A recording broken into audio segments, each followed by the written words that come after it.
Hello world, I'm here with Jehangir Jehangir, and he is a drummer, composer, musician, owner and proprietor of Island City Studios. JJ, welcome to the program. Hello, mispronunciation nation. See, I'm doing it already. Yeah, I know, that's how it's done. That's how. So starting off on that foot, JJ, we all affectionately call you JJ, and that stands for Jehangir, which I guess, am I pronouncing that mostly correctly? Yeah, okay. Ish, right? Jehangir. I mean, it's a proper noun, so it doesn't matter. It's a proper, yeah, okay. So also, it's your last name and your first name is the same. Is that what's going on? Exactly the same, yeah. Wow. There's no difference. It's the same letters, the same pronunciation. That's quite cool. That's quite cool, quite innovative. Okay, so I want to start off and get people to know a little bit about you, where you come from, where you started out. So if anybody's heard this new single that I just released with Mally, one that I produced for her called Age of Limbo, that is JJ on the drums, just killing it on this breakbeat style, I guess kind of like a modern breakbeat. So he's a drummer. When did you start playing drums, and is that kind of your main instrument? Is that where you started off, or did you start off with something else? Yeah, I kind of started off on drums. I'm ashamed to say it's been about 17 years now. Considering the fact it's 17 years, I should be like blazing fast and like amazingly good and shit. But anyway, a lot of other things kind of piqued my interest as time went along. So I think drums is still definitely my main instrument, and I'm most at home on the drums. And if I had to do a gig, that's the first instrument I jump to apart from the bass. Probably, but yeah, I'm first a drummer. Started about 17 years ago. You play drums in a few different bands. You play for Mally, you play for Tejas. I've seen you back up Clayton every now and then at like a Little Flea type scenario. The drummers kind of switch out for Clayton. Yeah, you've got a few. Yeah. Is there any other types of, like any other bands? Fanculos. Yeah, I actually have never. Ska. I've never seen the Fanculos play. I guess that's something I should correct once this lockdown is over. Yeah, then also the Bombay Brass, the Bombay Brass. So that's Reese D'Souza's baby. Released an album, and it's quite a fun act to be playing with. So it's like quite a nice variety of music, from straight ahead like singer-songwriter to pop to like bits of electronica to like ska and reggae to like serious like instrumental music, but still funky. Like everything has to have like a good pocket and a groove to it for me to enjoy the music. You're a groove kind of guy. For sure. Yeah. That's worked for me best. That's certainly the experience I had when I was tracking with you. And you make really thoughtful decisions, and you're focused on the groove. And so, it was really easy and a pleasure to work with you. And since you're an engineer as well, you had a good, you have a good attention to like the tuning of the drums, and like, your moon gel situation is on point. You're switching out, yeah. There's some drummers that don't put as much thought into that. So, I appreciated that a lot. Yeah, but it makes a difference. Oh, absolutely. It makes a huge difference. Sound. Yeah, 100%. You started off on the drums, and certainly other things piqued your interest. I guess one of those things would be music production. How did you kind of get into that? If you can. It's funny, yeah. I'm glad you asked that, because it was around about a time like this, exactly like this in my life, when like music production really started picking up for me. So quick. The backstory was basically in 2000. Don't make it quick. It can be a long backstory. It's a long form podcast. Okay. I'll take my time. Yeah. But basically, I don't want to put people to sleep. That's the only problem. But anyway, so in 2012, we came back from music school, and that was a great experience, because that was, I think, maybe the last time like I took practicing drums really, really seriously. Where were you studying? Swarna Bhumi Academy of Music in Chennai. It was amazing, because we got to live for 6 months with two sets of incredible teachers, monstrously good musicians. I mean, like guys who have been like at the Thelonious Monk Institute, Daphne Prieto, who's won the MacArthur Fellowship, So like, I mean, you can't even imagine the level of musicianship. So it was kind of intimidating also to study under them. So basically after that we came and we started, 5 of us from Something Relevant, and Rohan Ramanna, who was with us at SAM. We all started Cotton Press Studio together. And since we started the studio, all of us like had given each other like goals, to be able to do things within a year's time from the time the studio started, so that we could manage stuff for the studio ourselves. So one important thing I did say that I would take up quite seriously was production, and I had no idea. I just had a MacBook Pro, that's all. That's how we all kind of started. I mean, I didn't even have the MacBook Pro, but we... Fair enough. I was lucky enough to have one, and I had one for like a good 3 years before that, and I just like wasted it, like, and anyway, so basically I had that. So I promised myself that I put it to good use, and I would learn production, and I would learn how to use it as an instrument. And then the opportunity came. Somehow or the other, I picked up this horrible jaundice. Oh no! And so I was locked down in my house for 2 months. Similar to what's going on now. Yeah. And I was in hospital for 3 weeks, so it was quite bad. But once I got back home, I just decided, instead of wasting my time sitting at home, I would really put it to good use. So I watched Alan Parsons' DVD which talked about the basics of engineering. And at the same time, I just started, I mean, I had Logic Pro anyway. So I just started like, and I was quite fond of songwriting in general. That I always did. So I had a bunch of songs, like I used to write anyway. So I had a bunch of ideas. So I figured, why not just take those songs and make them into something? So I started, I mean, I don't think any of those melodies have seen the light of day yet, but they might still. But in the process of doing that, I've managed to figure out how to get my way around Logic. And so that was my first step at production, so to speak, because it really made me understand, like, what works, what doesn't work. And it was, for me, I had no formal education. In that, I had nothing. And it was just a whole bunch of trial and error. And then I did enjoy getting geeky. So I did have that on my side. Like, I would enjoy that aspect of things. So I would try and figure out what this plugin would do, what that plugin would do. I mean, how to get this sound, watch YouTube videos. And then that became a whole years-long cycle of it's a continuous journey. It doesn't seem to end. I mean, we've been doing this for a while now, both you and I, and even some of our colleagues, and we still are watching YouTube videos and tutorials. I was doing a podcast with Zane a week ago, a little bit more than a week ago, which is up now, episode 3, and he's sending me YouTube videos. He sent me a YouTube video just I think yesterday or the day before, and we're still learning new techniques, and there's always new things to learn with regards to music production. So this period of your life, this happened in, did you say 2012? Am I getting that? No, 2013, just like 6 months. I mean, at the beginning of 2013. And you had already started Cotton Press Studio at this time? Yeah, so we had started Cotton Press Studio in 2012. Yeah. So that was kind of like, the thing is that, so a couple of, I mean, like Rohan already had quite a bit of experience in just recording and in mixing and music production. Tanmay, Rohan Ramanna, that was. Yep. Tanmay studied for a year in SAE, so he knew what he was, I mean, he knew his way around, like, Pro Tools and stuff like that also. So there was enough experience within the group from an engineering perspective to start things off. Yeah. Obviously, everybody's still learning, so there's no, nobody was like the G back then either.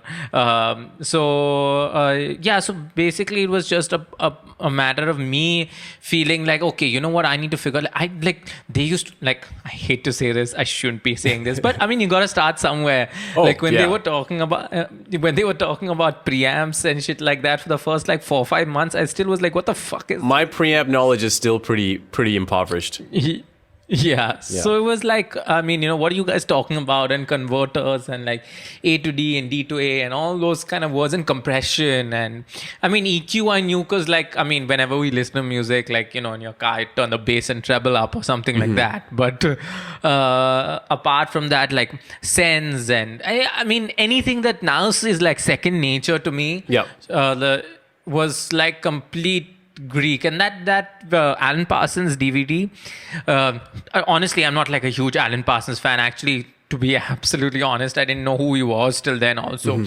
But that really set a good basic foundation for me in a very simple way. Obviously, there are so many concepts that he explained I'm still discovering, and which we all are. I mean, because there's so many things which you don't realize. I mean, it's a science, and there's so many physics and like creative things that you can do with it, which is still which takes you a while to discover. It's a combination of science and art, and Art, it's exactly. this even at the mixing level, right? Like I talk about this as well. There's like so much technical sciencey aspects. So yeah, it is an art and science. And there's also like when you're learning these technical things, it's one thing to like learn it intellectually, and then there's another thing to like just from the experience of applying over and over again, like just knowing it at a embodied level. Like exactly. You can sort of intellectually understand what a compressor does, but then it's only after many times or using a compressor in many different scenarios where you start to get a feel for like, okay, like I know what kind of ratio, what I need to do here. I mean, it took years for me, and I learned using stock Pro Tools plugins for the longest time. Like I was really scared to buy plugins. I had such a starving artist mentality. So I would just for many years I only had the stock plugins. So I wasn't even at a point where I was like selecting different types of compressors or different plugins. I just had that one compressor, and it took a while for it to really sink in. Like I knew what each of the things did on the compressor, but it takes a while to understand. Like, okay, here's a tambourine. Like a live tambourine. How do I compress that so it doesn't sound like garbage? Versus, here's a bass guitar. How do you compress that? It's quite different. So that's quite cool. Can you tell us a little bit about Cotton Press Studio, which is the predecessor to Island City Studio? Tell us a bit about that space and like maybe a bit more about how it came to be. It's located in a completely different part of Bombay. Yeah, it is. Yeah. So it's so basically, Cotton Press Studio started as once we got done with Sam, all of us were like, okay, now we need a space where we meet every day, and it wasn't going to be a studio or anything. It was just going to be a place for the band to like jam and to have a basic setup in case we need to do some writing for some commercial stuff. Make a living out of music, basically. That's impressive that you I mean, a lot of people don't think about that in the beginning, that like we need a place to go to such that it feels like we're going to work.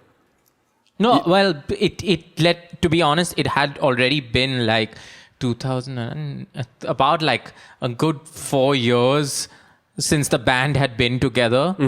Well, the band had been together actually even longer. The band started in 2004. Yeah. So I mean, so we were playing 2006 actually, released our first album in 2009, made this big decision to go to music school as a band so that, I mean, so that we would get some away time and write together outside the city. And, the name of this band is Something Relevant, or is that a different band? Yeah, Something Relevant. Yeah, so basically, so this was all Something Relevant. Like the first 10 years of my serious musical life was with Something Relevant pretty much. Before which I played in a classic rock cover band, which won the first launch pad. Anyway, so basically, so we decided to set up a space. So we went around looking for places, and we weren't thinking too big. We were thinking about like 400-500 square feet at max. We were a big band also. That's about like 7 people in the band at that point in time. So we were thinking about that big, and then so Tanmay's driver was pretty well hooked up in the Parel area. And Tanmay and Alok live in Parel, and Ryan lives in Colaba. So most of us were like South Bombay. Like I stay at Pere Road. So all of us were kind of in that area. So Ryan and Stuart were in Colaba. So Rohan was at Worli at that point in time. Now he's in Bandra. So everybody was around there. So we thought, okay, you know what? This Parel area seems to be like a good space. And Tanmay's driver found this warehouse area. So we went and checked it out. And we saw the warehouse owners above his office. We saw like a small, about 400 square foot cozy room, which seemed like, it's perfect for what we want. And he, the landlord, being the awesome salesman that he is, he's like, hey, by the way, there's this warehouse, another unit in the warehousing complex, which is like available, and like it's gonna be free in a month's time. You guys want to just check it out, And we went and we saw it, and it was huge. It was double the size of what we imagined, a good 1,000 square feet. It had this massive cotton pressing machine in there. So that added to the vibe of the whole room. And we thought about it, and we dreamed a little big, and we're like, you know what? Why not take it a little bit more seriously than we were imagining and jump in the deep end? And that's how the studio started. It's very cool. I'm glad to know that story finally. Yeah, so that's kind of how Cotton Press started. So all of us like decided, okay, you know what, we're doing this. We're starting a studio.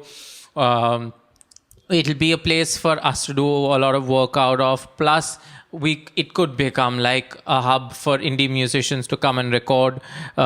Since the location wasn't your ideal for like commercial work kind of location, because Bombay, although it's technically speaking not such a big city, traffic makes it impossible to move between like areas and zones, especially east to west. Yeah. And the whole like media business is in Khar and Andheri and all of that, where we are just now, where Island City is now.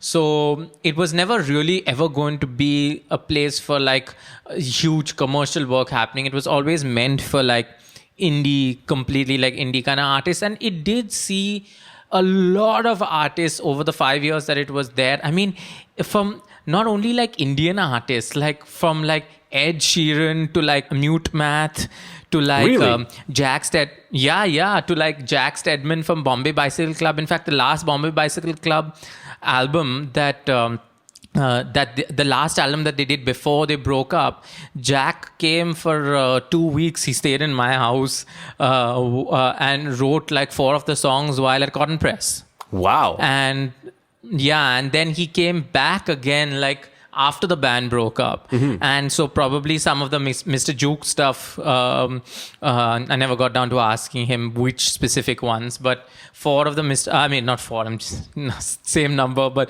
a few of those songs could have been written, I don't know, at the studio also. So it did have a vibe because it was a nice big live room. Yep. It started off for the first 2-3 years as the recording room in the live room. One corner of the room was just like the studio setup. We had 12 channels. We had a baby. We had an upright. We had my drum kit, which is now the current drum kit at Island City also, which was there. We had some amps. We had some basic stuff. Decent collection of mics. And really, at the end of the day, it was the vibe that made everybody enjoy coming there. It's really interesting to hear where this all started, because like if you as like a producer like myself, who's just always used to doing things DIY and still works out of his bedroom, and just out of sheer luck, sometimes I get to go to your lovely facility. Like I remember visiting Cotton Press and just being really amazed by that. Like if you tell a lot of producers these days, we've got like 12 channels and we got a good selection of mics, and you say it sheepishly as if it's sort of like not enough, I think most people would just be like, "This is amazing." I think that it was a pretty impressive setup. Even today, if some guy showed me that as their studio, I'd be like, "This is fantastic." I was really surprised when I heard you were building ICS. I mean, I've only gotten to know you a little bit, maybe over the last year, One couple of year, years yeah, or so, so, you know. yeah. So I was like, wow, you know, they already have Cotton Press. Like, this is not a new studio. This is amazing. But another thing that I noticed in this story that you just told is that like the focus on the indie scene and it being a hub for indie artists. That it's cool. I mean, I don't know how accidentally that happened, but that vibe has now carried over to ICS, which is like a much more, it's a far superior facility. And it's amazing that we have that now. We have this place that is a hub for the indie scene. And, you know, you go to ICS on any given day and you'll bump into somebody that you know from the scene here. It's amazing that you've managed to create that. And it's amazing that it started at Cotton Press. That was the point. I mean, it always had to be. That's why the jam room was so important for me, also, and because at the end of the day, I mean, I am not a businessman. No businessman starts a studio anyway. Yeah, it's a terrible business decision in most. Yeah, exactly. You do not make any money starting a studio for sure. So for me, it was very important to make sure that a place had vibe, and the only way for a place to have vibe is to make is the people that come and work there, the people that are hired by the space, and the people that come and use the space. You're saying you're not a businessman, but that's actually a very astute business observation, right? Like in the context of the work you're doing and building a studio, that's very true. I mean, like, look at the love that's been fostered for even both places. Even Cotton Press had that affection from people in the scene. So that's a pretty critical insight. Yeah, I mean, it's. I guess it's coming from an honest space. I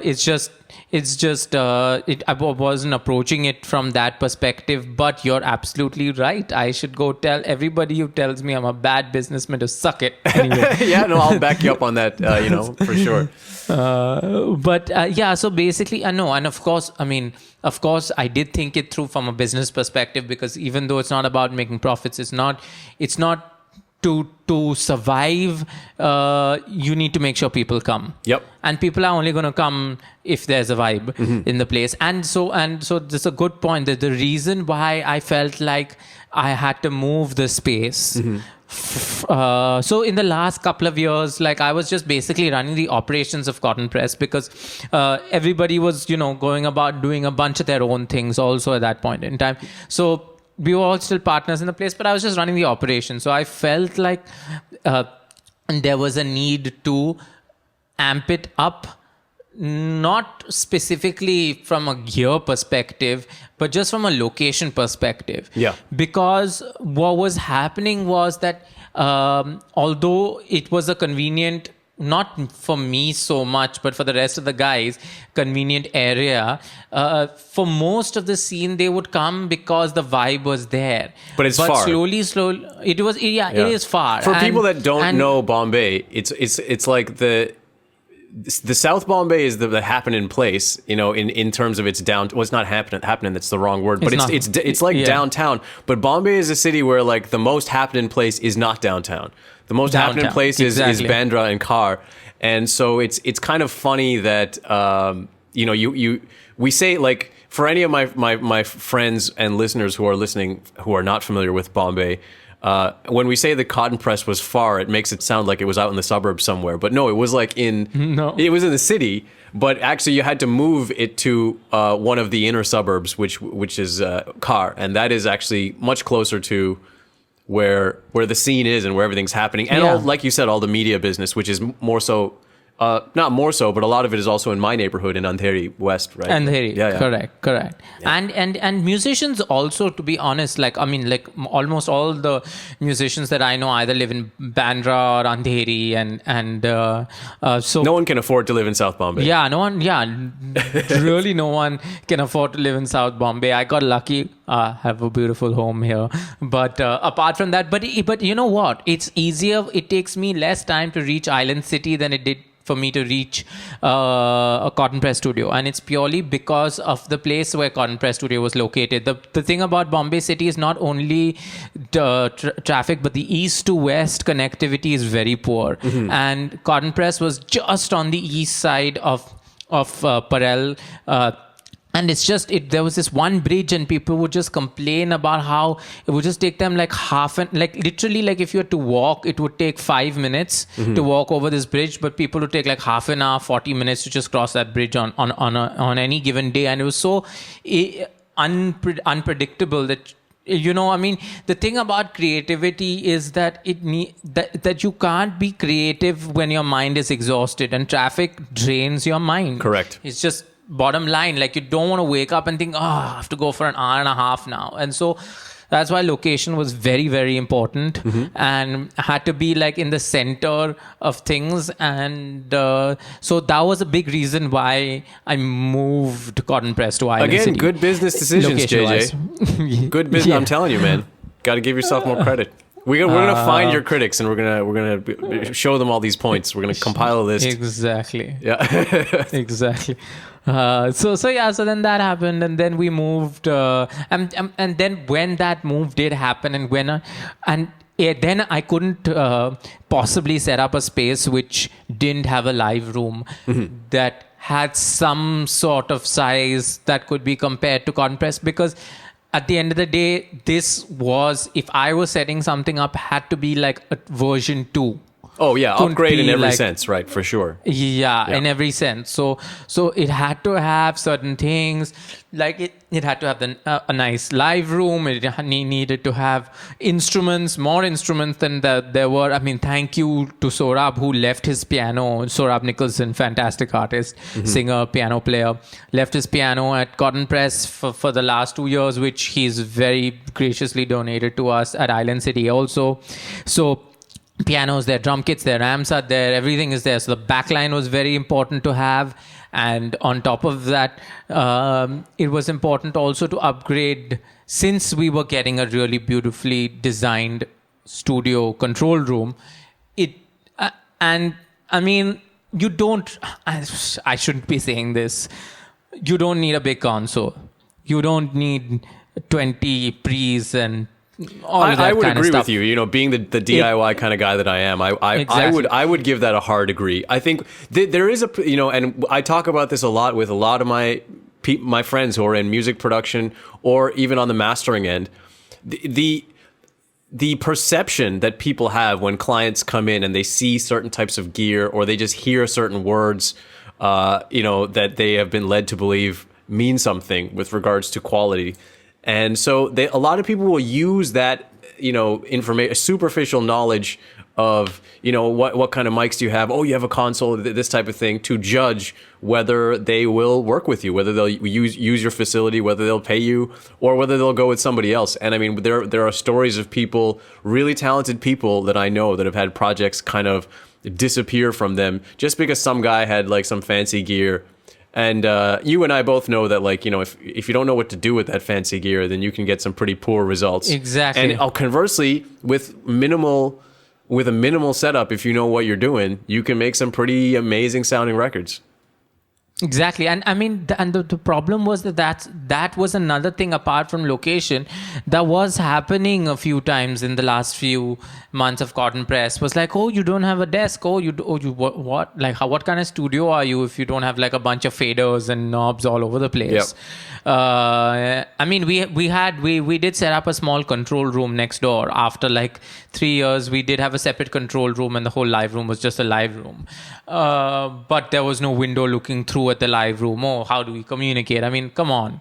We had CCTV. You could see, you could see what was going on. Anyway, so all these little things. The problem is that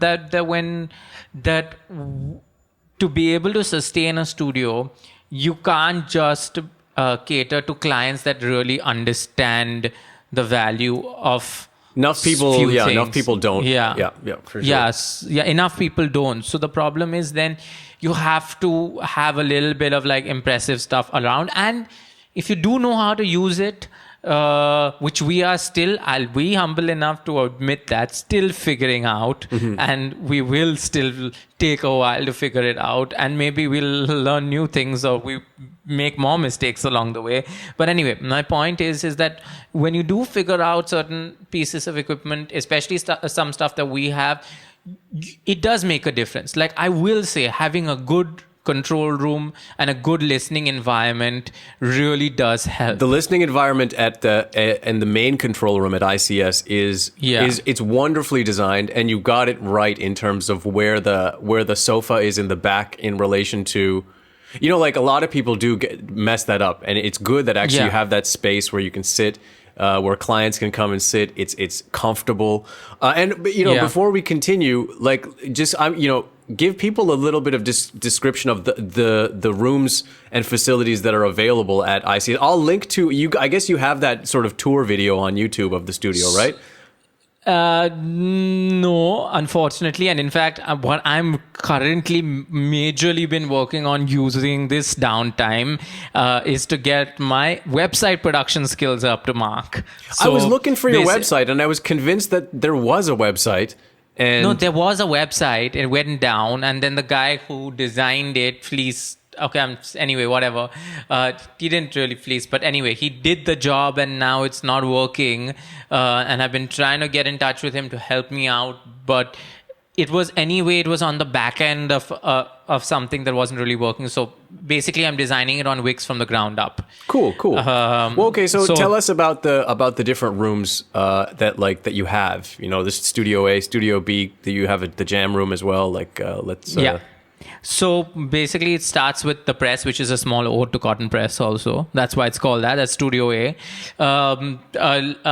Not large format console. API 1608 is the desk in the room where the Quested Q212s are the main monitors with a dual sub, and the focal twin Bs with the CMS as the sides. With the 5.1 for the near field setup.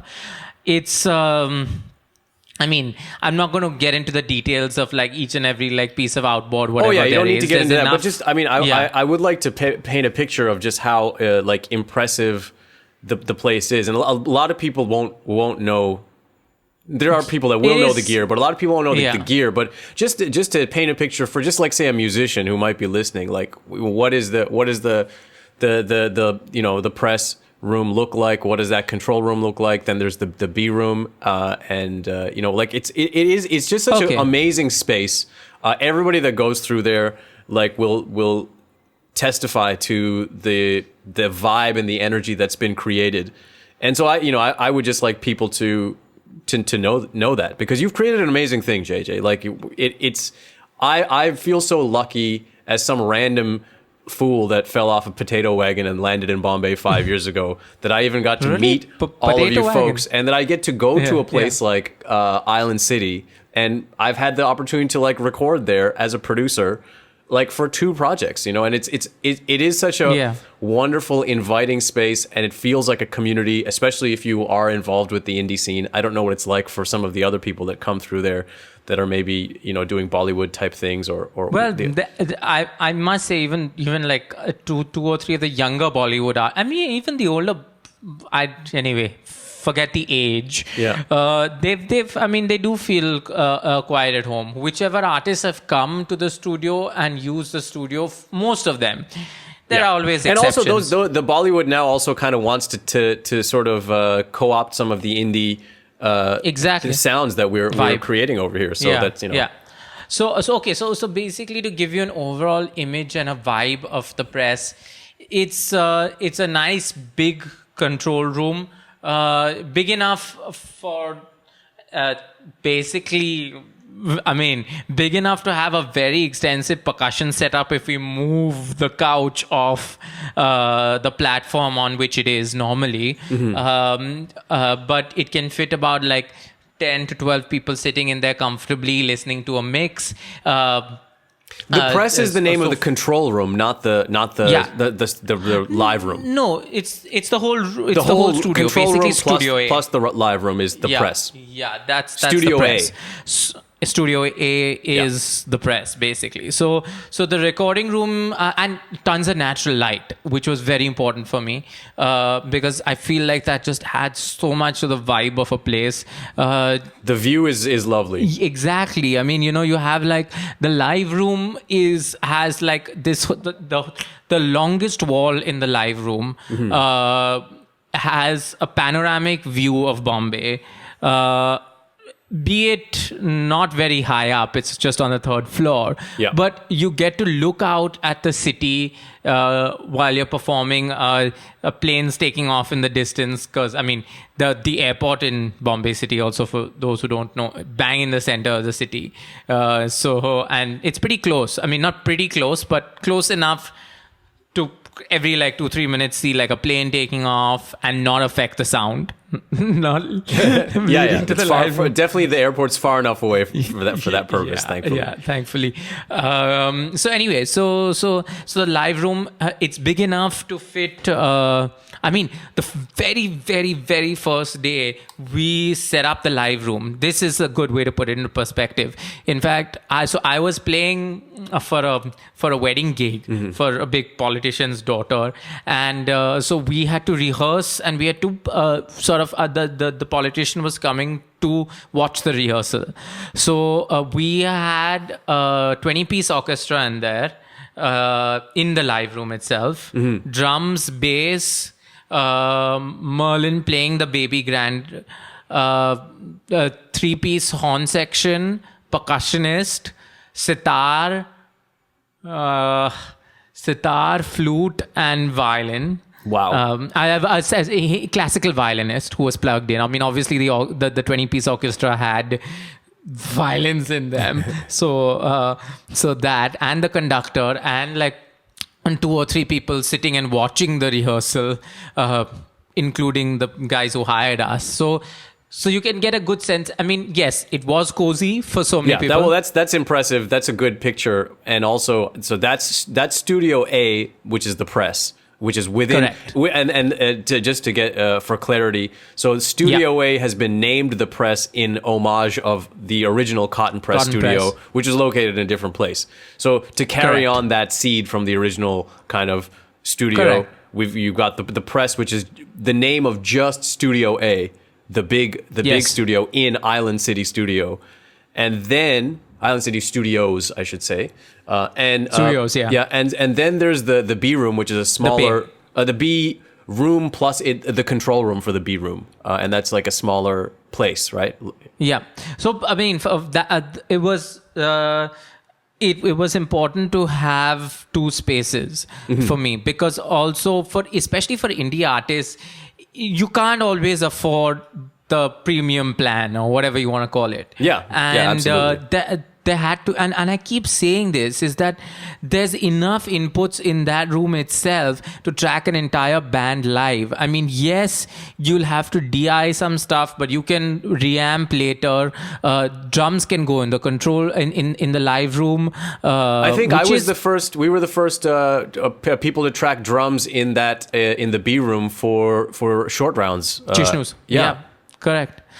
So I mean, it's if you want to record drums in a studio, if you want to record live, I mean, live drums is the one instrument, as much DIY as I would go, also this, that, etc. Live drums, piano, there are certain things which are better done in a recording studio. I'm not saying it's impossible. I've definitely heard some amazing drum recordings from friends' houses outside the city. In fact, the Fankulo's last album was recorded. All the gear for Island City was taken to Ryan's house in Alibag, and we recorded there all the gear that was meant for Island City before Island City started. So, I mean, no doubt. But so basically, if you do want to track everything live together at the same time, again, you need to have the facilities of the inputs, etc., of a studio generally, or at least like a mobile studio or something like that.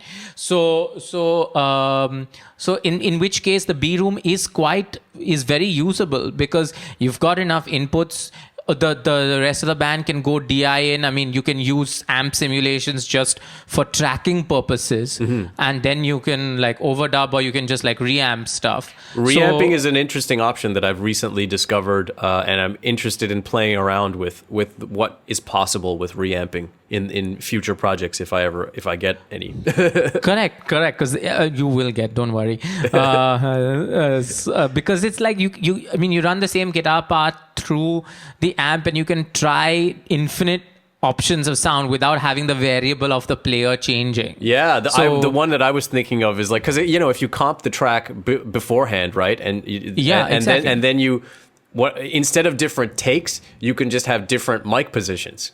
Exactly. That stuff is like the learning curve. It's sort of like the way that the learning curve for photography went through the roof once you had digital photography and you didn't have to worry about film. Yeah. So it's like now it's like imagine if you got like a DI guitar part that you've comped and it's the performance is spot on. So instead of wasting time with all these takes, let's try a bunch of different mic positions, and the learning that would occur from that alone in a short period of time is kind of very interesting to me. I want to mess around with it. Anyway, sorry, you were saying. No. So exactly. So that's my point. So the bay room is kind of like the smaller room, which is ideal for like single instruments, but that doesn't mean that you can't, as an indie band, do it. It's a cozy room, and producers, and I mean that's where I go to take a nap in the afternoon or in the night. That couch in that room is my favorite place. Like whenever I have to spend the night in the studio, I sleep in the B room. It's got its own private balcony, so that makes private balcony and a separate bathroom bathroom. So you got your own little like thing going on there, if that's what if that's what you're into. So this is kind of exactly what I wanted people to know is just like, the cotton press was impressive enough from an indie artist's point of view, and then ICS is such an upgrade, and also like a lot of attention to detail in just the comfort aspect. Even just like, okay, you've got a B room, you've got both A studio and B studio have their own control room. You've got 2 bathrooms in there. You've got separate balconies. You like all of these little comforts that really make the place feel like home. And another thing that I should say that it's doesn't contribute to the sound of the studio, but definitely contributes to the sense of home and sense of community that I noticed right away the first time I was there was the fact that you put all those album covers of all the yes. Like, wow, like what an amazing thing to do. And again, like, that it's I don't know whether to put it in the category of good business decision or just good community leadership. But that, like, it's amazing that you can go and see all of the different records that have come out in the scene. I'm sure it doesn't cover absolutely everything, but many records that are on there. And then, like if you've done any work in the scene, or involved in it all, you could probably find something like on there that that is a friend of yours put out, or maybe that you worked on, and that counts for. It's a sense of belonging. Yeah, absolutely, it counts for so much. It's those little details that really make it such a great space, and something more than a space. It is part of the community, and That's what I wanted. That's exactly what I wanted. Well done. Mission accomplished. I wanted to mention, so I mean, like you're obviously a busy guy. Like we can just surmise based on all of one more room, which is very important. Oh, of course. You're absolutely correct. Yeah, go ahead. It's quick. It's a rehearsal room. Yeah. It's very important for artists to rehearse as a band. Yep.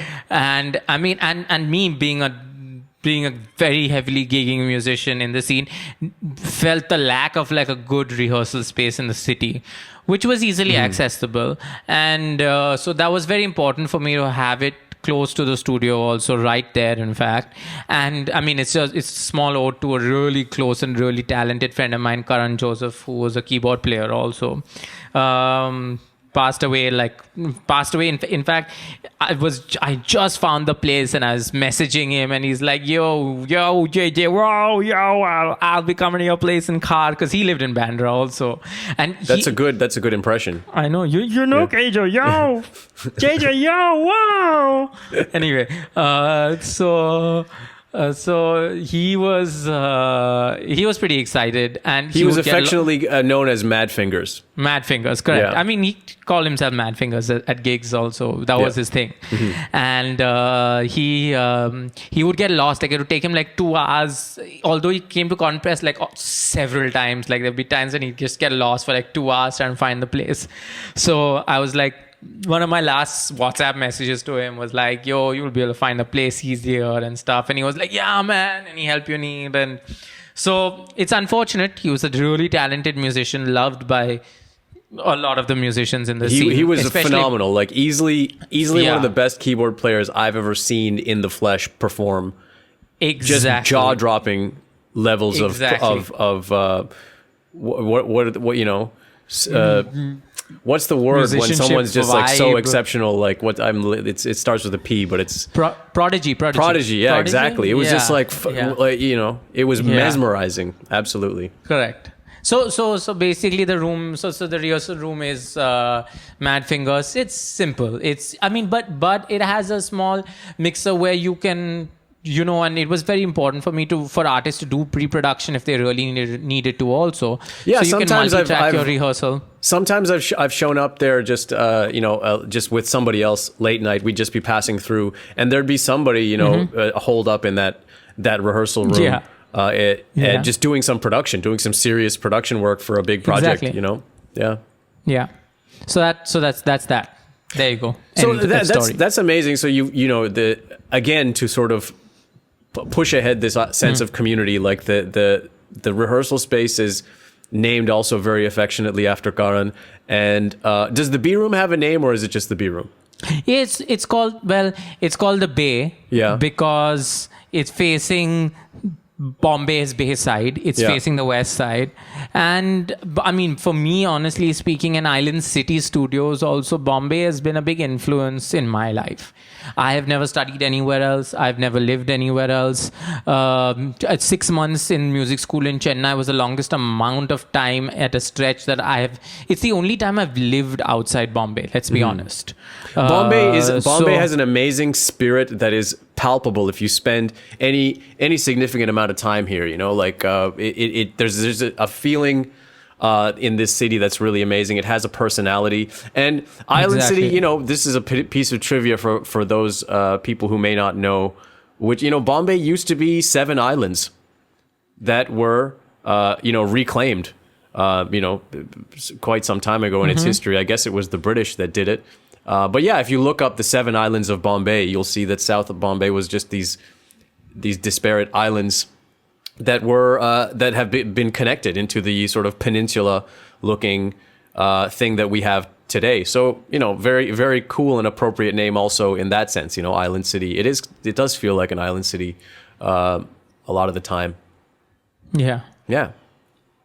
Okay. Yep. So that's Island City Studios. I think maybe I wanted you to speak a little bit about. So you're obviously a busy guy. You're an engineer, producer. You're playing in all these bands. You're doing all this work, and it must be difficult to run the studio. And I know that Rupa does a lot of this stuff to help you out behind the scenes. If I'm not mistaken, She does everything. Well, there she you go. does everything. Yeah. So I wanted to speak for you to speak a little bit about that, because it is kind of a really, really cool team that you guys have over there. So she's doing a lot of the operations, administration. I don't know what the right word would be. Yeah, and then also you guys have some. Everything. Sorry, go ahead. You go ahead. No, I'm saying everything. She just does everything in terms of operation, administration, taking.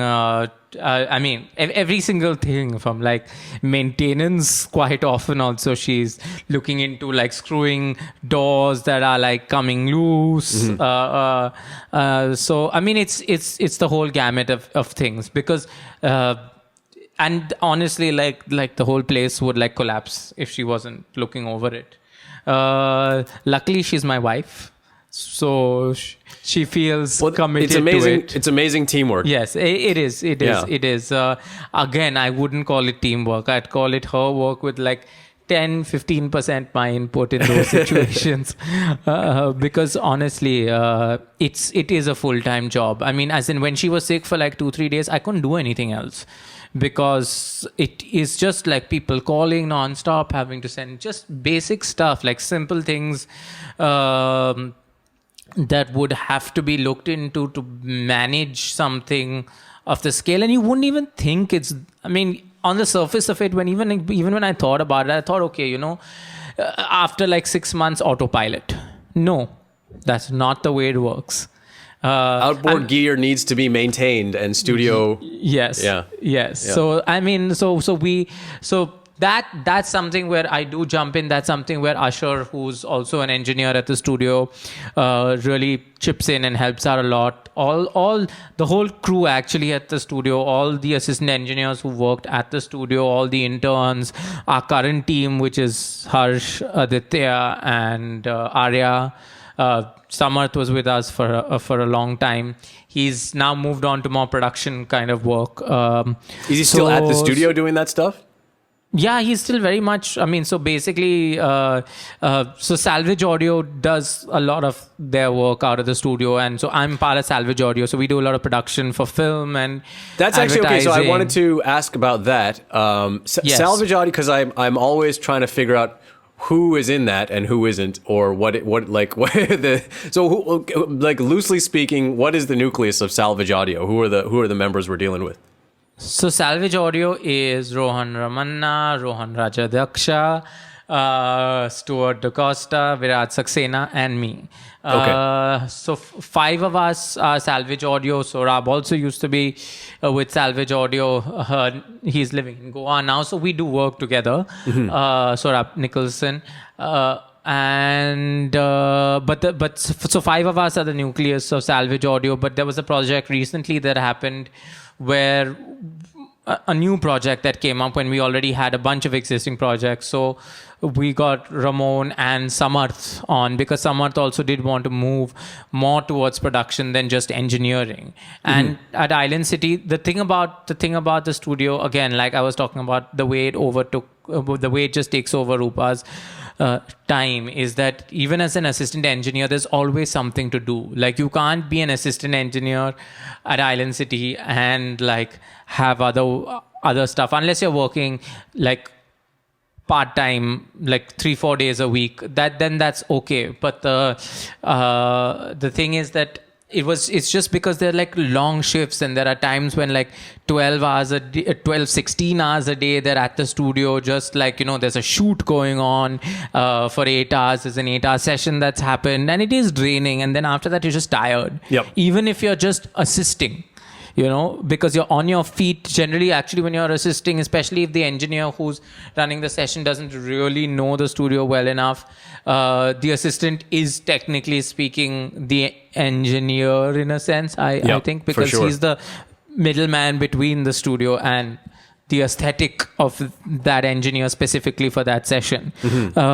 So yeah, and just making sure that, the whole thing that the assistant engineer's job is to just make sure that the vibe and the energy of the session in the room is as enjoyable as it can be, because the point at the end of the day is that he is the human representative of the studio in that session.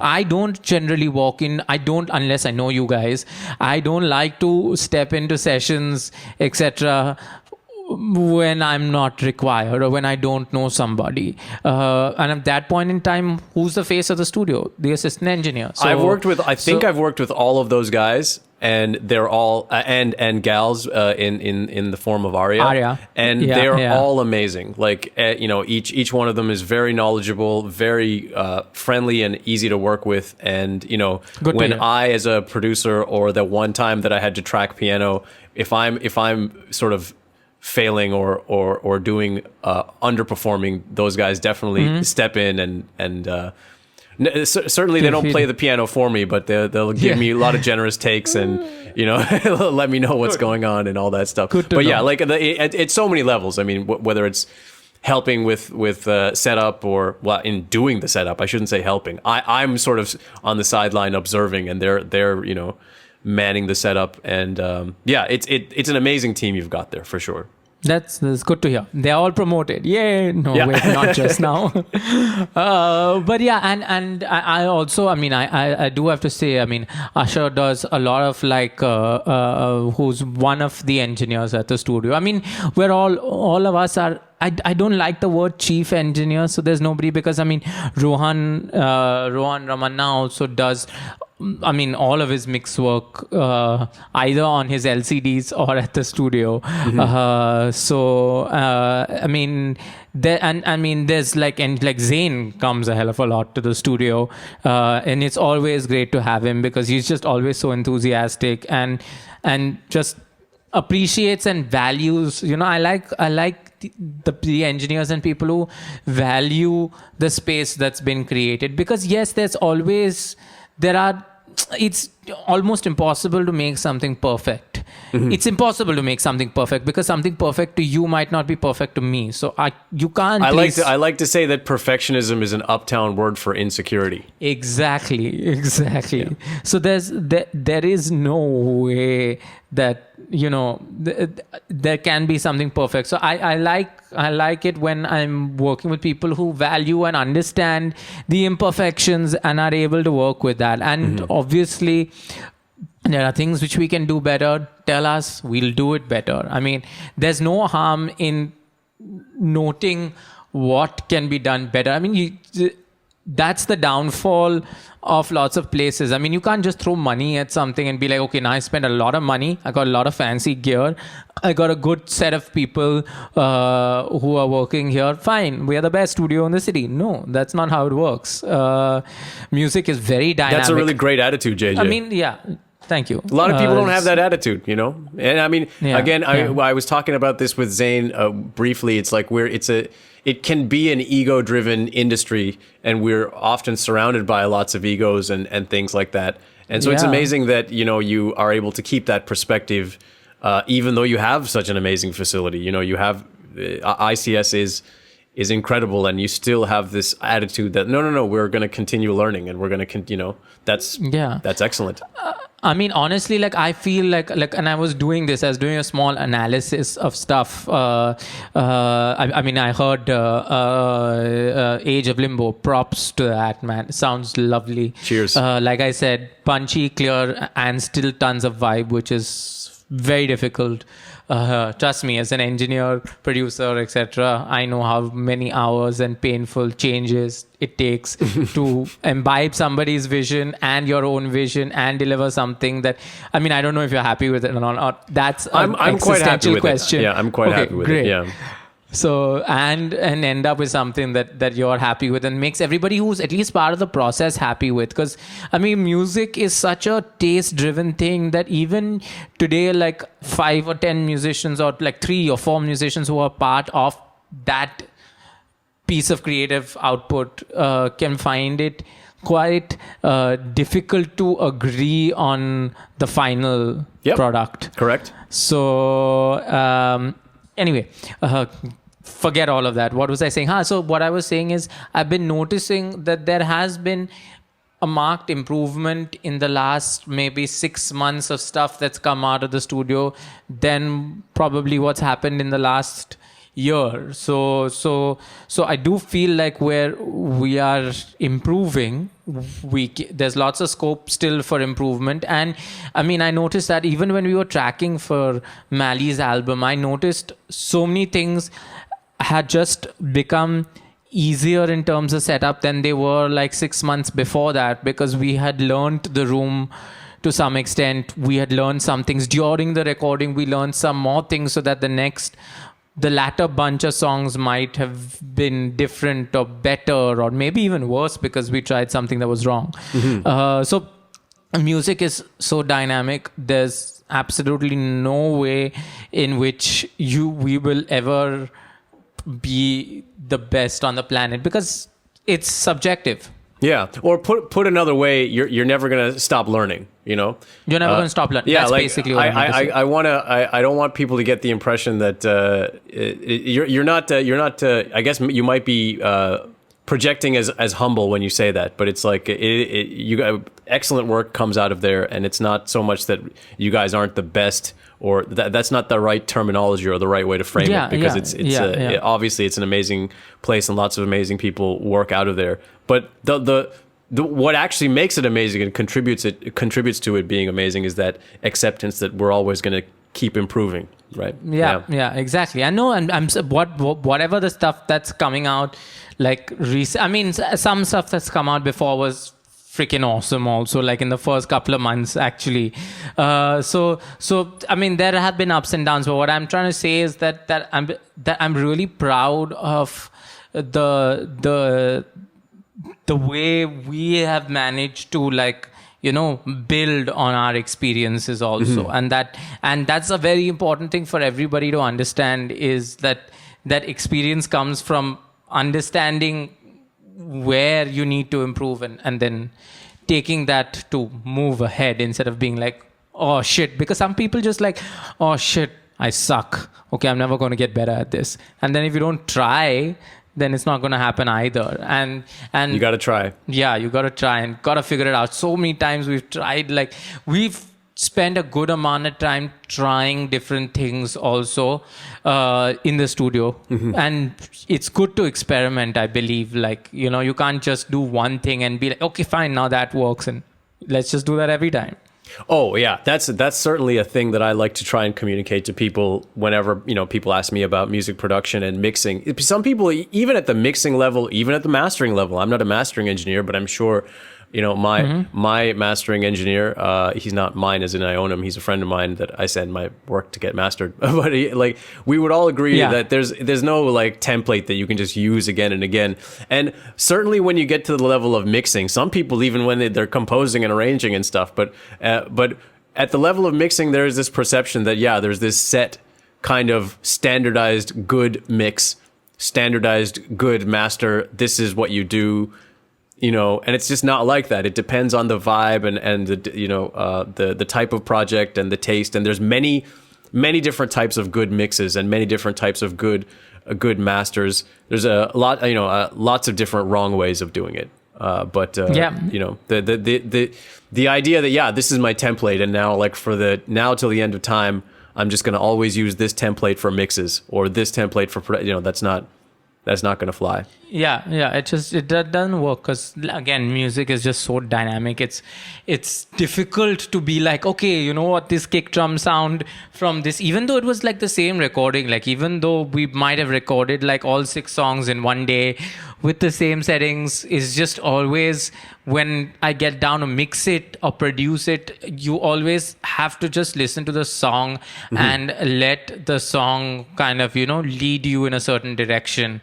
And I mean, I don't know if it's called cheating or not, but I feel like as a producer or engineer, if you're working, especially if you're not like, or even if I'm working on something that's my stuff, I always like to listen to a reference, so that it's like some sort of goal for me to achieve. And I know that in the process of trying to reach that goal, I'll be like 180 degrees away from it. But at least I'll have some goal and vision in a certain direction. Yeah, something to bounce off of. Exactly. I don't reference enough.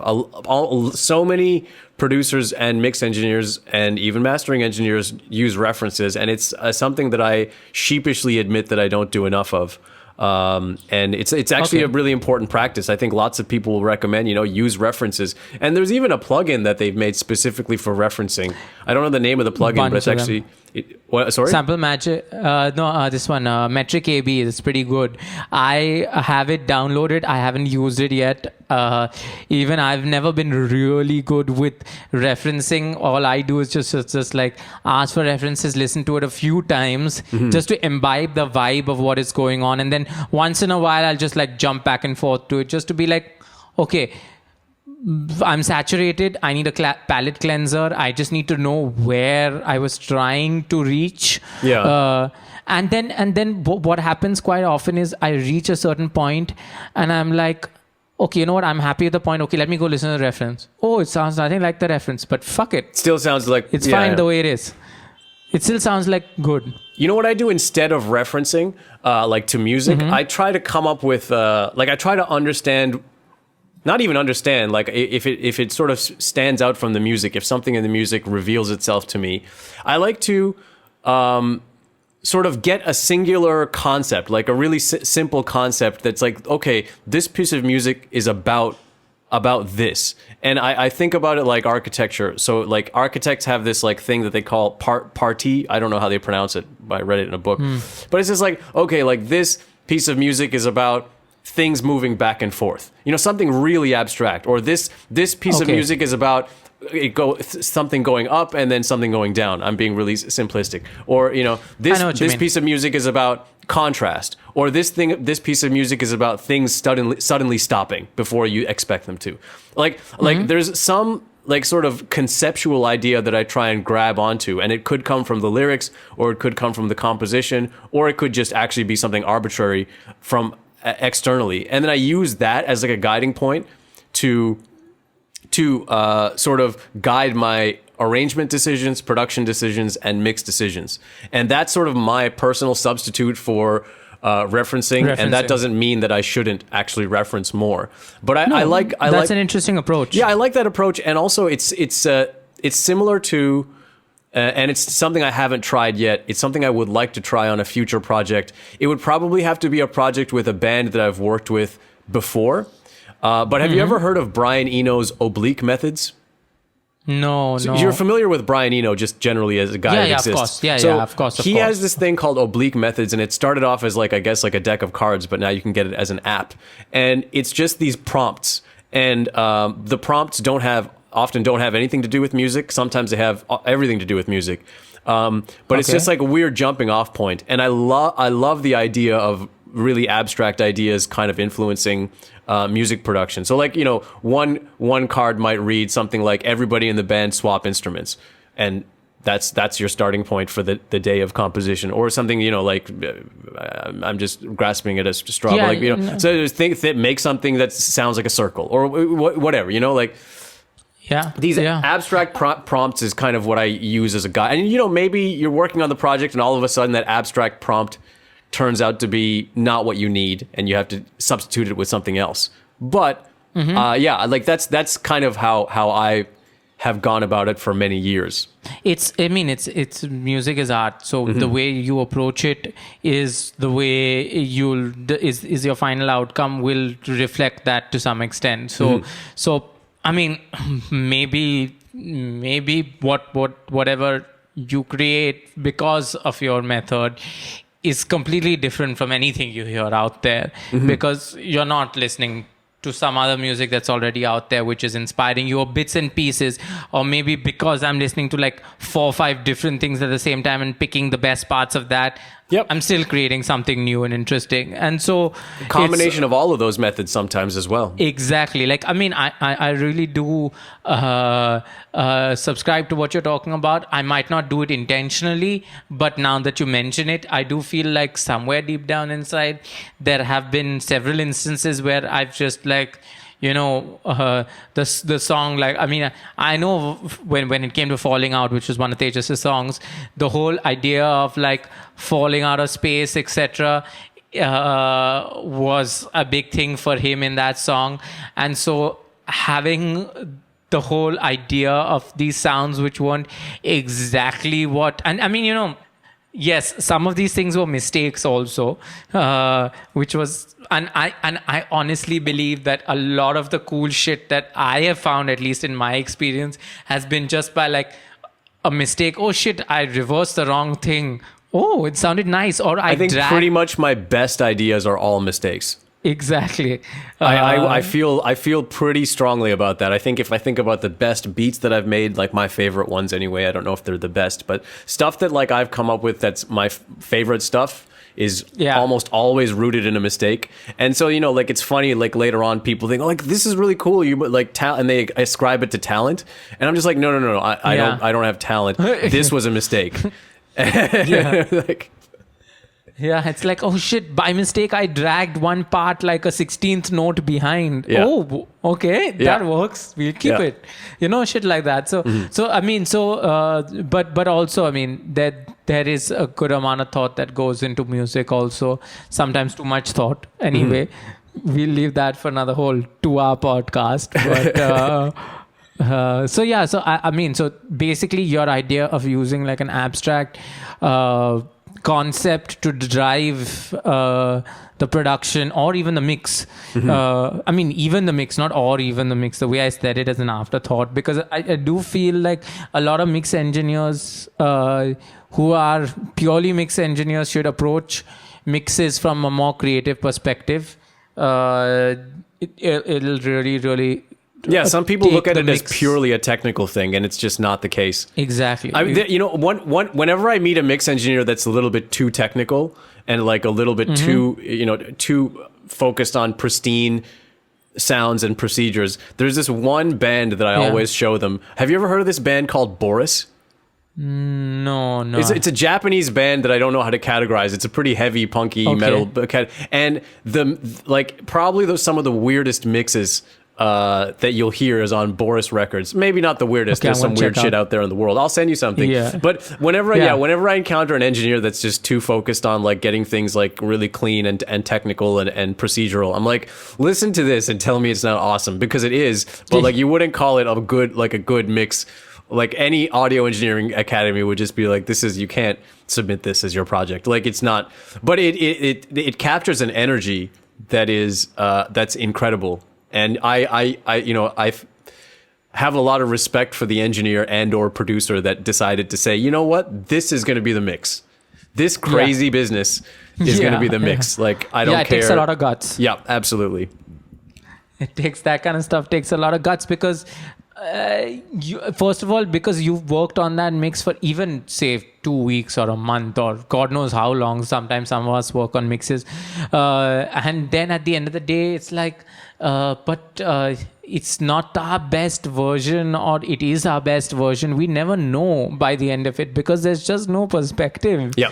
Like, you can't wait for another year and listen back to it. And then by then you have a fresher perspective on things. So you will want to change things even if you like what you did. Then you start over again and it's another year and it's like, wow. Exactly. And that's how stuff never gets put out. I mean, we've all been at one point or another, and we've all met those producers who just have all this material that they're sitting on. And it's like, no, I just have to like fix this bass thing, and then I'm putting it out, and it never comes out. Yeah. And certainly that was a big motivation big motivation for me after I moved to Bombay, to have certain things on the side that I would just be releasing for fun, that I would be making very quickly. Like, the objective is to just make something quickly and release it just as a release hatch. It needs to happen because finishing is important. Yeah, it's more. It might be the most important thing in a certain sense, right? That's true. Yeah, because there's no point. I mean, even if it's that 2-3% behind your perfection, as long as it reaches out, then people can listen to it and appreciate it and enjoy it and laugh and cry or sing along. It's gonna be pretty pointless on your hard drive as a bunch of ones and zeros. Absolutely. That's a great way to say it. I wanted to quickly shift to talking about what kind of things you might be working on now, some notable things you've worked on before. I know that you've produced Tejas' album Make It Happen, which is a pretty big record over here. What other stuff are you working on? Do you have in the pipe? What can you tell us about? In fact, I just got a message half an hour ago. So Tejas is working on releasing. I don't know if you mentioned it. When is this going up? It could go up as soon as like by the end of this week. Okay, well, but maybe not. Also, like I'm pretty casual with it. Did he say anything to you? He didn't. You don't have to reveal any dates or anything. Okay. We're about to release something. In fact, while we were talking, I got a message from him saying, "Hey, have you taken that delay down in that section? Right. Can I hear it before we finally send it off?" So release coming up very soon with Tejas. A single, but we have 7-8 songs in the pipeline that have been worked on for the last 3 years now that have reached quite like a finishing stage. One song production is left, so that's definitely in the pipeline, and then a whole bunch of just worked on a TV show which is up on Hotstar. Okay. So that came out like a couple of weeks ago, and working on a really cool indie film. Can't really talk about what names or specific details. That's with Salvage Audio, basically. Salvage Audio, we should quickly mention, you guys are responsible for the music in Gully Boy. Yeah, well, no, should be very clear. Yeah. Not the music in Gully Boy. We did the background in Gully Boy, and we did help out a little bit with some stuff on the music with Gully Boy, but basically it was the background score was us and Karsh. Okay, cool. So that was our thing. But then recently we did a couple of films which are on Netflix, Ye Ballet and Guilty. So that was all us. Also produced a few artists in the last 2-3 months. Actually, mainly Rohan and Rohan, the two Rohans. It's like Two Thompson Rohans. and Thompson. Yeah. Yeah, the two Rohans were helping produce Kavya stuff and mixing Kavya stuff. Rohan Ramanna is quite a prolific mix engineer himself. He mixes and produces a bunch of artists himself. So he's quite an integral part of a lot of his releases are an integral part of what comes out of Island City. He mixed a couple of Bollywood playback singers who are doing their own Hindi indie stuff also. So that's like a new thing that's kind of happening. Yeah, around with the studio. indie scene coming up, like a lot of people are looking over there, and saying, hey, like there's this new thing that we can get involved in and do, for a long Exactly. time I think people just had it in their mind that if you wanted to be a musician or a singer, it had to be via Bollywood. But what we've seen is this whole new ecosystem develop. Correct. Yeah, it's amazing. Yeah, and and Rohan Ramana is so talented and so prolific. You're right about that. I got to have him on the show as well. Yep. So he's there, and then so basically, so that's what Salvage Audio has been doing over the last few months. And some of the projects take a while because they're pretty long format. Like the TV show took 2-3 months. This new TV, we're working on another TV show also I don't know, you can't call it a TV show, Netflix show just now. So that's happening. So work from Salvage Audio perspective is constant. And that's good in a sense because it kind of gives all, and the thing about Salvage Audio is like everybody is also a musician. Everybody, like Stuart plays in Yellow Diaries, he's a bass player. Stuart and I have one of those projects where we do one gig every 2 years. So that's special with a lot of unfinished material with one release that we the name did. of that project is Dirty J's. Dirty J's, correct. Yeah. So that's one of the projects where we just never finish, and we just promise each other that we're going to finish. And anyway, so that's there. So release wise, personally for me, that's what's been happening. Bombay Brass, we just released an album in Jan, which was out. What's the lineup in Bombay Brass like? I don't think I've ever heard them. Check it out. The music's online on Apple Music. But is it correct to assume by the name that it's a brass heavy type of? Well, yes and no. It's got, so basically the lineup is drums, bass, keys, guitar, percussion, lot of woodwinds, basically lots of saxophones. People often confuse that with when they see saxophones brass. and they think that that's brass. Yeah. Exactly. That's not brass. So which is why I corrected it to some extent. But there is trumpet and trombone. So If you have got enough trumpet of a and brass. trombone, then you're firmly in the brass category. But that's why people say horns sometimes instead of brass. Exactly. Exactly. Exactly. Yeah. That's for the uninitiated out there. In terms of music instrument categorization. Yes. You should be very clear. Don't call a saxophone a trumpet. Anyway, yeah, exactly. That happens That's all the moral time. of the story. If there's one takeaway from this entire podcast, don't call a saxophone a trumpet. Yeah. No, don't good. do it. You'll be laughed at. Yeah. So anyway, yeah. So the lineup is drums, percussion, bass, guitar, keys, alto, tenor, trumpet, trombone, and one of the first ever gig had a couple of trumpet players actually on in the lineup for a few songs. It's quite exciting because it's different. It's kind of like normally, especially for me, like I'm kind of normally playing groove in the pocket because I'll be honest also, I don't have chops. But with Bombay Brass, it's fun because the few chops that I do have, I do get a chance to play them out. And also because that band just has fantastic musicians. There's so much interesting stuff going on that it's just always great because like I'm a very responsive musician, so I play off a lot of people. So it's awesome. Like the minute I hear something cool, I can respond to it like in a cool way, and like it inspires me to do something interesting that even I wouldn't have thought of. Yeah. You know, and which is why I really enjoy playing with that band.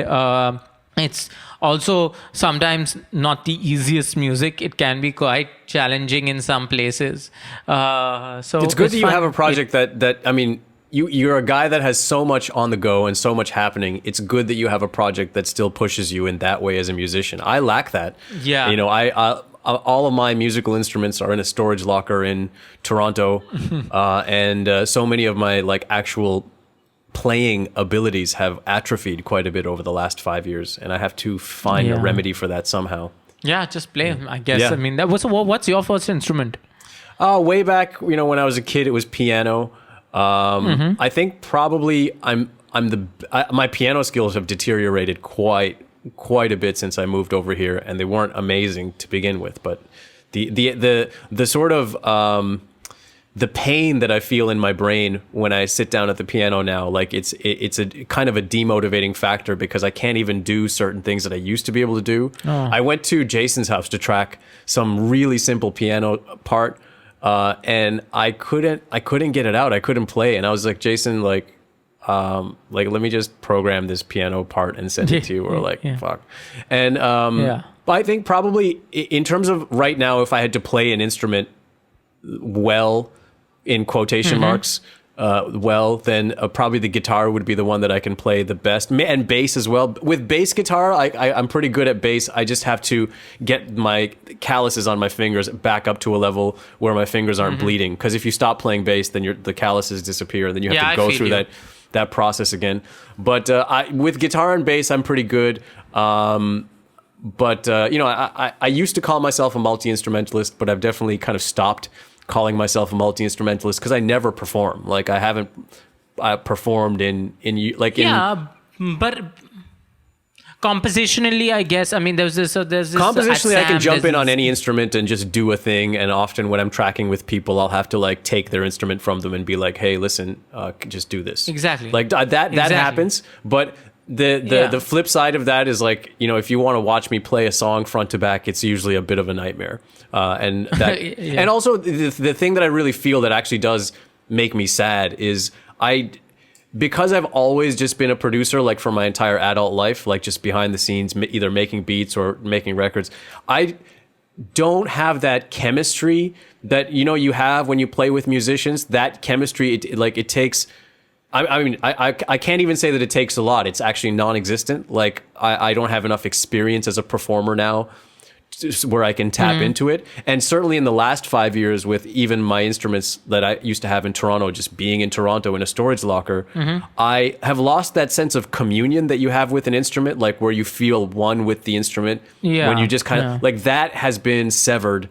And I certainly feel... It makes me sad, and then when I pick up the guitar, like all I have with me right now is an acoustic guitar that's in the corner of my room right now, and I can kind of play that. It's fine.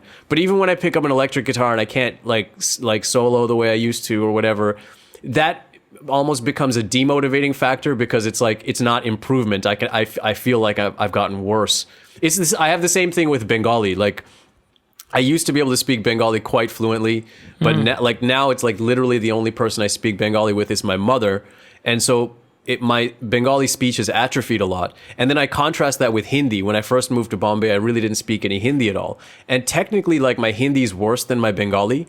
But whenever I speak Hindi, I get a dopamine hit of like, oh, like you're speaking better than just the last time you spoke, even though I'm still, you know, it's still... I suck at it. But with Bengali, even though there's like partial fluency, I feel kind of bad because it's worse than the last time I spoke it.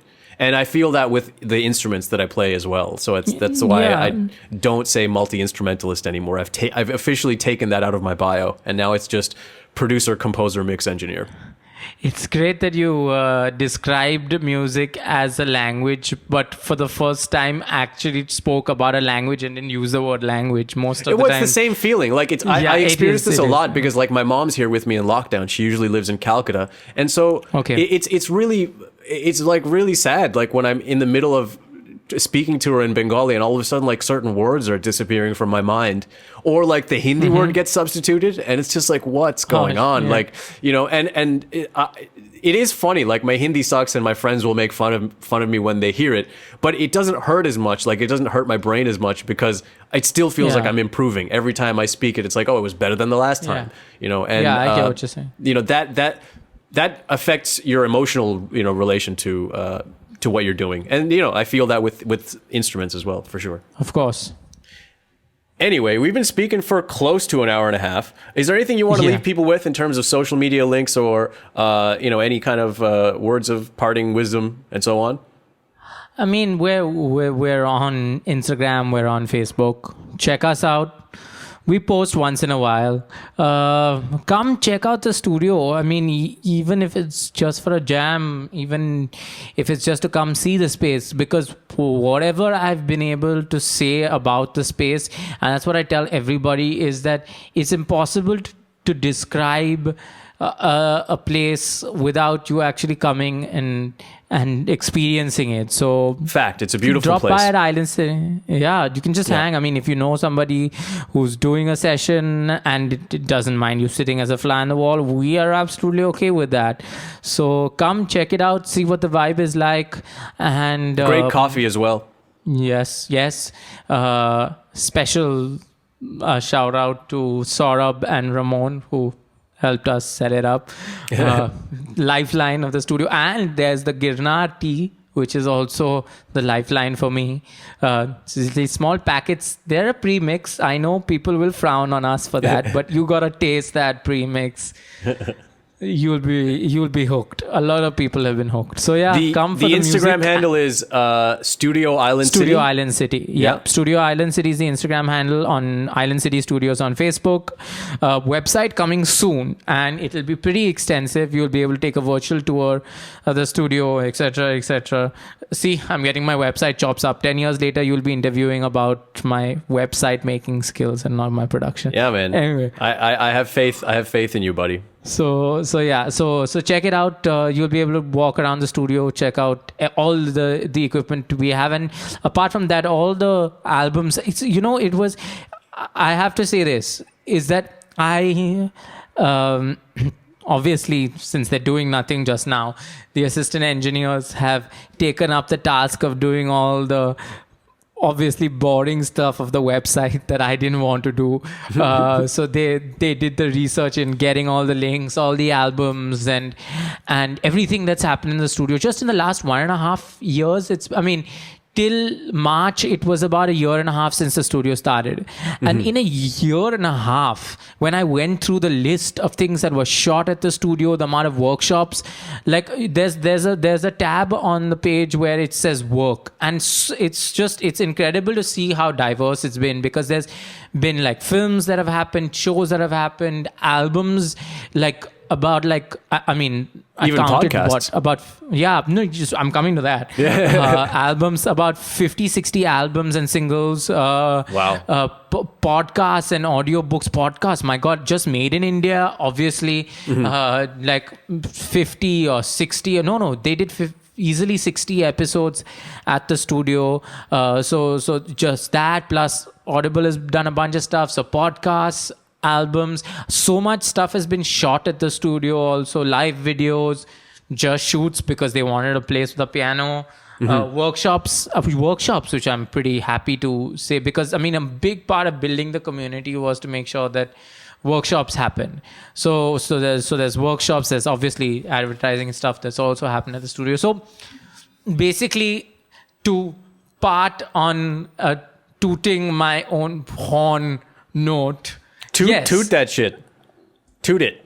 I might be humble, but I will also say that yes, it's been 1.5 years of a lot of diverse work, and congratulations to the entire team that's managed to keep the place afloat. We won Best Recording Studio at the Palm Expo last year. So here. Congrats to your entire team, and congrats to you, JJ, and thank you for making this place, you know? Yep. Thank you for coming. And I mean, just a last shout out to everybody who's actually come to the studio, enjoyed it, spent a lot of time just drinking coffee there. I know a few people who I play with, you know them also, who enjoy coming, just chilling on the balcony.